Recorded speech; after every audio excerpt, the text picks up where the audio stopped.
Program pengampunan pajak sudah mulai bergulir sejak Juli 2016 lalu dengan dibagi 3 periode, Juli sampai September 2016 sebagai periode pertama, lalu periode kedua Oktober sampai Desember 2016 dan bulan Januari sampai Maret 2017 ini sebagai periode terakhir. Nah, apakah dalam 3 periode tersebut target tinggi untuk memperoleh dana segar teks amnesti telah tercapai? Dan bagaimana selanjutnya setelah teks amnesti ini? Kami mengulasnya malam hari ini dengan Eni Srihartati, Direktur Eksekutif Indef. Selamat malam. Ya, Mbak Eni, terima kasih sudah hadir. Dan ada Yon Arsal yang merupakan Direktur Potensi Kepatuhan dan Penerimaan Pajak Direktorat Jenderal Pajak Kementerian Keuangan. Selamat malam Pak Yon. Selamat malam. Terima kasih sudah hadir. Sebelum saya ke Pak Yon, sebenarnya kan langsung saja ke Pak Yon, tapi saya ingin kembali dulu flashback dulu sebelum program ini berjalan. Dulu targetnya pada bulan Juli itu apa sih target besar yang ingin dicapai oleh Presiden Joko Widodo dengan adanya teks amnesti ini? Ya, tentu. Uang tebusan berapa, repatriasi berapa? Ya, kalau itu bonus lah Mas Indra.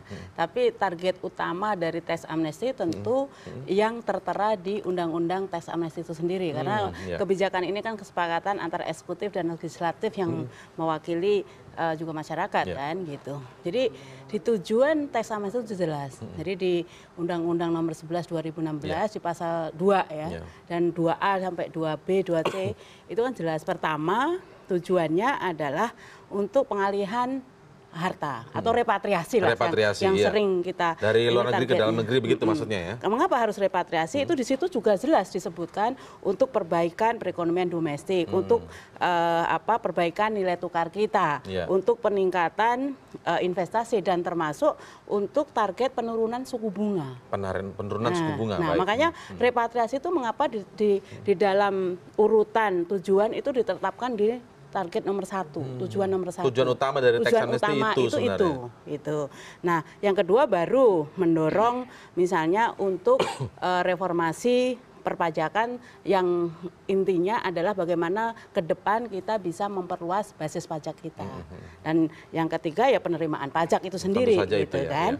Nah, sekarang tinggal kita copy paste lagi ke tujuan utama ini. Karena sekalipun sekarang memang kita mengapresiasi terutama teman-temannya Pak Yon ini sampai Sabtu Minggu saja suruh lembur, bayangkan ini nggak manusiawi. Sampai ini hari terakhir seperti ini, seperti halnya kemarin 30 September juga demikian sampai malam ya Pak Yon, ini juga sampai malam. Apalagi ini terakhir yang benar-benar terakhir Pak ya. Ini effort yang luar biasa. Dan memang kita juga mengapresiasi bahwa kalau ini diklaim oleh pemerintah teks amnesti berhasil karena lebih dari 4.000 triliun, ini bukan uang yang kecil tentu dan dibandingkan dengan banyak negara, memang tidak ada yang mencapai jarang. Tapi secara gitu kan. angka yang pernah ditargetkan itu tercapai tidak? Yang ditargetkan kan tinggal di copy paste tadi. Satu, repatriasi targetnya 1.000 triliun. Sekarang kalau sekarang tadi 144 berarti kan sekitar 14% berarti. Nah, terus yang kedua tadi penurunan suku bunga sampai hari ini kan nggak turun, peningkatan investasi terbatas dan sebagainya rentetannya karena itu tidak tercapai gitu kan. Nah, yang kedua perluasan basis pajak. Benar tadi Mas Indra bilang bahwa ada sekitar 800.000 yang mengikuti teks amnesti. Tetapi pertanyaannya yang baru berapa? Kan perluasan itu kan berarti lebih banyak yang baru gitu kan, yang baru. Tadi mungkin datanya nanti Pak Yon bisa lebih persisnya, tetapi kemarin kita lihat laporannya tidak lebih dari 300.000 gitu. Padahal yang baru itu yang baru. Padahal kalau kita lihat potensinya, Mas Indra, masyarakat yang penghasilannya di atas PTKP itu 75 juta. Artinya apa itu? Yang punya artinya itu yang 75 juta itu mestinya mereka sebagai wajib pajak orang per orang, objek gitu kan target. Nah, yang punya NPWP kan baru sekitar 30 juta dan yang lapor kan hanya 10 juta gitu kan. Jadi dari potensi itu yang terjaring melalui program ini berhasil ditambahkan yang dari program teks amnesti ini untuk potensi perluasan basis pajak dari sisi wajib pajaknya nggak signifikan sama sekali. Baik, Pak Yon bisa Anda jelaskan kenapa banyak tadi yang tidak tercapai tadi dari segala tujuannya tadi. Kalau kita lihat, memang yang pertama tadi Bu Eni, terima kasih. Kalau kita lihat dari tujuan awal, tentunya yang pertama basisnya tadi adalah repatriasi. Memang kalau kita cermati, memang menarik data yang kita hasilkan dari hasil TA ini. bahwa kalau deklarasi dalam negeri itu hampir 3.500 triliun sendiri. Nah, tapi ada satu poin juga yang menarik, memang masih harus kita kaji lebih dalam nih, Mas Indra. Jadi misalnya deklarasi luar negeri. Jadi harta yang wajib pajak memilih untuk tetap ditaruh di luar negeri, mereka nggak mau bawa ke dalam negeri. Ini sebenarnya asetnya mereka ngakuin ini ada di luar negeri. Mereka hanya mengakui tapi tetap ada di luar negeri. Nah, ini jumlahnya 1.000 triliun sendiri begitu. Tetapi ada wajib pajak yang berkomitmen untuk membawa asetnya balik ke komitmen ini. Baru komitmen 146. Ya? Nah, ini kalau untuk berapa realisasinya kita kan komunikasi ini belum final datanya. Ini sedang kami komunikasi. Yang komitmen tadi membawa ke dalam negeri? Iya, 146 triliun. 146 triliun ya. Iya, kurang lebih. Jadi targetnya yang disebut 1.000 triliun sebelumnya tadi tuh ya, artinya masih kalau jauh target dari... sih kita masih ya artinya kalau kita pure berbicara mengenai repatriasi uang yang dibawa ke sini langsung ya di bawah 1.000 triliun itu ya, masih belum ya. Dan perlu kita ingat juga mungkin ini kan data awal dulu seingat saya Bu ini kalau nggak salah Bank Indonesia juga pernah menyampaikan dulu waktu itu ketika program ini baru mau dimulai ada beberapa dana aliran masuk. Kita belum tahu persis nih Mas Indra. Ini memang perlu kajian yang cukup dalam. Yang pertama adalah memahami dulu kenapa behavior WP dia lebih memilih untuk deklarasi luar negeri instead of dia bawa duitnya pulang. Karena yang di luar negeri ini sendiri ada 1.000 triliun sendiri nih yang tetap stay di sana. Tapi ini sebuah kesuksesan juga lah ya, pakai artinya mereka menyimpan dana luar negeri paling tidak mereka deklarasi harta ya. Betul. Nah, yang kedua tadi kaitan dengan Bu Eni, saya terima kasih juga masukan beliau tadi. Ya, dia base itu kita melihat kembali base itu. Base itu apa sih sebenarnya? Base itu yang pertama tentu adalah base dari pembayar pajak. Tadi Bu Eni disampaikan juga bahwa dari total kurang lebih 911.000 ini sampai data update tadi sore ini harusnya mudah-mudahan sejuta lah ini bisa juta lah. Itu 300.000 itu memang berasal 100.000-nya berasal dari wajib pajak yang betul-betul baru kurang lebih, yang 230.000-nya kurang lebih itu berasal dari wajib pajak yang selama ini on off Bu nih Mas Indra yang masukin SPT-nya. Mudah-mudahan enggak. Wajib pajak on off ini yang bagaimana nih? Kadang-kadang masukin SPT, kadang-kadang nggak masukin SPT. Oh, saya masukin SPT setiap tahun. Ada catatannya. Nah, yang kedua sebenarnya lebih menarik lagi adalah base apa yang kita kembangkan, tentu adalah base harta. Selama ini banyak harta yang dilaporkan yang kita nggak tahu. Nah, kalau kita baca misalnya walaupun yang 700.000 sisanya atau katakanlah jangan 300.000 ya, 900 kurang 600.000, 600.000 sisanya ini selama ini memasukkan SPT, tetapi toh ternyata mereka selama ini masih ada aset yang tidak mereka laporkan. Berarti mereka mengakui selama ini ada penghasilan yang belum sepenuhnya dilaporkan. Mungkin tidak seluruhnya ya. Nah, ini berarti menambah basis kami lagi. Artinya dari data dalam negeri tadi yang 3.500 triliun ini kita punya basis baru lagi nih. Kalau tadi basis wajib pajak baru, ini basis penghasilan baru, basis objek pajak baru.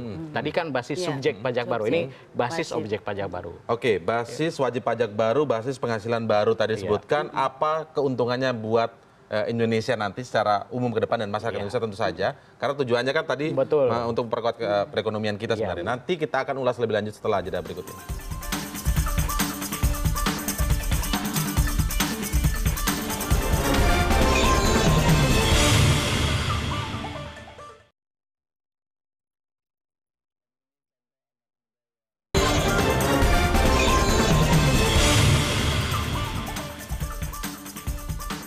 Oke, ini kalau disebutkan tadi soal Mbak Eni sebenarnya dari Direktorat Jenderal Pajak sendiri sudah maksimal lah kerja ya. Effortnya sudah maksimal. Bahkan tapi lebih malah. Bahkan lebih benar sekali. Oke, kita memang apresiasi itu. Tapi begini Pak, ketika yang kita bicara yang sudah dihasilkan saja. Tadi ada apa namanya base wajib pajak baru, basis penghasilan baru, lalu kemudian untuk repatriasi yang tadi komitmen 146 triliun Pak ya. Tapi yang sudah dibawa ke sini berapa jumlahnya Pak? 125. Kalau data terakhir, tapi ini masih sangat sementara. Tadi saya kalau tidak salah tadi pagi saya lihat 126 triliun laporan dari Gateway. Cuman ini memang masih harus direkonsiliasi dulu. Nah, selanjutnya ini akan diapakan Pak? Orang awam ini akan melihat setelah rame-rame tax amnesty banyak yang ikut, kemudian terus ini apa keuntungannya buat perekonomian di Indonesia ini?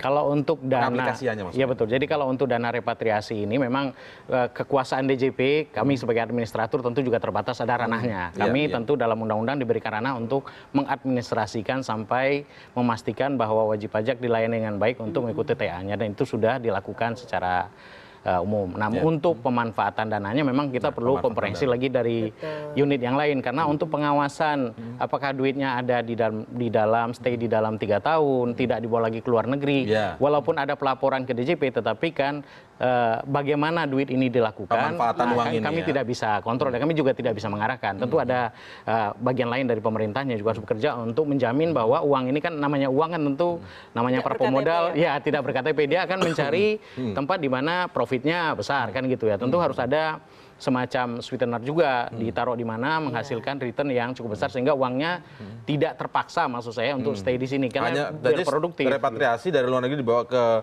Indonesia, dalam negeri begitu, tapi asal stay doang Ya, itu betul. tidak bisa dikelola Pak ya. Karena tujuan Aturan seperti Bu Eni tadi sampaikan, tujuannya ini untuk growth yang berkelanjutan, menurunnya tingkat suku bunga dan tentu ini harus uang ini harus berada di sektor real menurut kami gitu. Kalau di Baru sektor bisa ada manfaatnya uang yang ditarik dari. Ini kelemahannya di mana Bu Eni? Anda melihat apakah di Jadi regulasinya? pertama sebenarnya kan 104 sekalipun tidak 1.000 triliun ya, tapi 140-an triliun, 46 triliun itu cukup besar sebenarnya.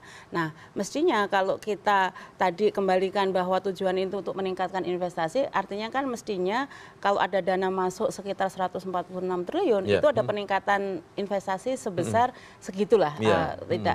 Kurang lebih segitu kurang ya. lebih 146 triliun. Nah, mengapa ini kok tidak kelihatan, tak terasakan sama sekali di masyarakat? Jadi kalau kita lihat di undang-undang tax amnesty, memang loophole-nya banyak, Mas Indra.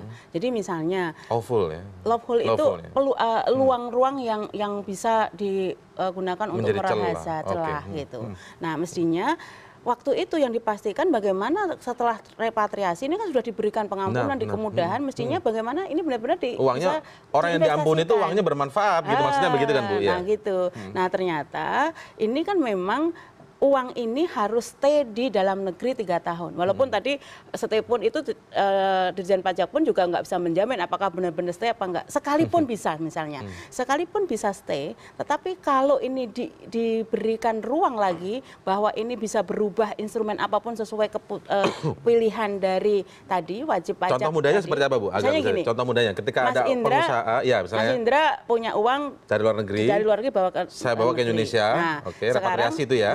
Nah, sekarang harus di bank minimal 3 tahun. Misalnya 3 tahun, tetapi hari ini Mas Indra taruh di banknya Pak Yon.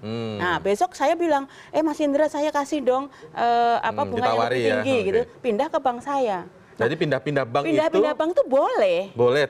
Ternyata dibolehkan. Tidak ada aturan yang mengatur itu. Dan itu artinya tidak berguna manfaatnya. Di bank atau tidak di bank atau di instrumen lain juga boleh. Artinya bagaimana seorang fund manager ini bisa mengelola dana-dana ini langsung buat diinvestasikan. Kenapa saat itu kira-kira menurut Anda di undang-undangnya tidak dibuat strict seperti itu? Nah, yang membuat undang-undang dong yang ditanya itu mengapa seperti itu. Sama tahu mereka juga punya kepentingan untuk itu gitu kan. Nah, ini yang pertama. Nah, yang kedua tadi uang tebusan. Uang tebusan memang ini yang bisa memang agak direct karena begitu ada uang tebusan diterima oleh pemerintah memang bisa menutup shortfall penerimaan pajak kan. Artinya ada dana yang bisa digunakan untuk belanja pemerintah. Makanya kemarin yang tadinya Bu Sri Mulyani banyak dipotong di triwulan terakhir, di triwulan 4 kan 2016 nggak dipotong lagi karena sudah ada dana tebusan yang masuk gitu. Nah, cuman ini kan persoalannya antara kebutuhan. Jadi kalau kita lihat kemarin kan target pajak misalnya ya, target pajak ini kan tadinya 539. Kemarin realisasinya kan hanya perpajakan ya Bu. Perpajakan 1.200 sekian. Nah, artinya kurang dari 256 targetnya. Nah, yang masuk sampai dengan akhir Desember kemarin kan hanya 104. Nah, masih kurang banyak gitu kan. Makanya itu kemarin ada pemotongan anggaran gitu. Nah, ini kan memang ada jadi dampaknya belum bisa langsung terasa langsung dari program ini tax amnesty ini ya karena ada beberapa celah dalam peraturan perundangannya. Dampak langsung dalam jangka pendek ada tadi kan, ada untuk menutup kekurangan uang tebusan tadi. Tetapi yang sekarang kita perlu betul-betul pikirkan adalah so what-nya. Bagaimana ke depan untuk memenuhi tujuan dari tax amnesty itu sendiri. Gitu. Tujuan lebih besarnya begitu, tujuan jangka panjangnya begitu ya. Baik, saya mengutip apa yang disampaikan oleh Ibu Sri Mulyani. Setelah ini, artinya setelah hari ini begitu ya, kami akan langsung berburu para wajib pajak yang sembunyi-sembunyi, tidak terbuka. Setelah diberi pengampunan, nggak mau ikut. Sekarang selanjutnya setelah malam ini ya, Pak, terakhir kan hari ini Pak ya, langsung akan berburu. Mekanismenya akan seperti apa Pak gambarannya nanti Pak? Seperti yang diinstruksikan oleh Bu Sri Mulyani. Bahasa begini ya, kalau dia dengan peta tax amnesty, dengan 1 juta wajib pajak yang tadi lah katakan kurang lebih 1 juta, mudah-mudahan bisa tembus 1 juta lah malam ini ya. Berarti kita sekarang jadi tahu dari posisi wajib pajak yang kita miliki, berapa yang ikut, berapa yang tidak ikut, siapa yang potensial, siapa yang tidak potensial. Karena bagaimanapun sejak tahun 2014 secara efektif sebenarnya kami sudah terima banyak data dari pihak ketiga sebenarnya. Walaupun tentu PR-nya ini, data ini kan karena baru dari 2014 tidak langsung semuanya bersih Pak ya. Tapi setidaknya dari 67 jenis kita sebut ILAP nih, instansi, lembaga, asosiasi, dan pihak lain.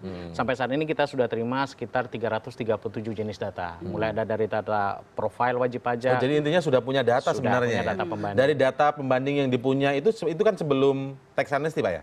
Sebelum tax amnesty. Sebenarnya sudah punya data siapa-siapa pihak yang harusnya bisa dikejar nih ya. Sehingga dengan demikian sebenarnya kami sudah mengingatkan. Salah satu lewat misalnya email blast yang waktu itu sempat disampaikan ke hampir berapa ratus ribu wajib pajak. Ya artinya kami mengingatkan, kami punya data, ya monggo kalau mau ikut, tapi kan sekali lagi sampaikan Pak Dirjen juga tadi Alhamdulillah kita nggak dapat email blast. Nggak dapat Pak ya. Kita berarti wajib pajak yang baik. Alhamdulillah kalau wajib pajak yang baik atau wajib pajak kecil masalahnya. Oh gitu ya, beda ya. Itu pandangannya Bu. Tapi begini Pak, pertanyaannya adalah ketika sudah punya data saat itu, kemudian berapa jumlah dari wajib pajak yang masuk dalam data tersebut yang akhirnya ikut tax amnesty? Banyak kah atau sedikit saja? Banyak sekali. Banyak sekali yang ikut. Jadi mereka sadar juga intinya sebenarnya Pak. Nah sekarang tinggal kita memilah. Lebih dari setengah tidak? Nggak nyampe lah setengah ya, karena kan data kami itu kan jutaan row-nya, yang ikut kan baru cuman kurang dari 1 juta. Tetapi intinya seperti saya sampaikan, bagaimana mekanismenya? Nah sekarang yang kami lakukan sebenarnya sudah siap kami nih, sampai malam ini tim kami juga sudah siap, berarti per Senin besok ini sudah harus kami turunkan analisis terhadap wajib pajak yang terdeteksi tidak mengikuti tax amnesty, tetapi mempunyai potensi penghasilan atau potensi aset yang belum dilaporkan. Itu yang akan kita sampaikan dulu. Tentu ini akan ada proses klarifikasi lewat pemeriksaan dan sebagainya. Tentu hak wajib pajak tidak diabaikan. Pemeriksaan itu bukan berarti terus langsung di SKP terus langsung jadi ini, enggak. Tapi wajib pajak dipanggil, ada pembahasan, ada diskusi. Kalau sepanjang wajib pajak bisa membuktikan, ya nggak jadi gitu. Tetapi kalau tidak dibuktikan, tidak bisa dibuktikan, ya tentu harus ada sanksi yang berlaku. Oke, baik. Nanti sampai jam berapa Pak ini Pak? 12. Jam 12 ya? Jadi bagi Anda yang masih bersikukuh belum melaporkan pajak Anda ataupun yang mengikuti tax amnesty ini sebenarnya masih ada waktu beberapa jam lagi. Kalau tidak karena mulai malam nanti atau mulai besok sudah mulai akan diburu karena Dapat surat cinta. Pak Yon ini sudah punya datanya. Hati-hati bagi Anda. Terima kasih Bu Eni, terima kasih. Terima kasih Pak Yon, semoga tercapai targetnya sampai pukul 12 malam nanti ya.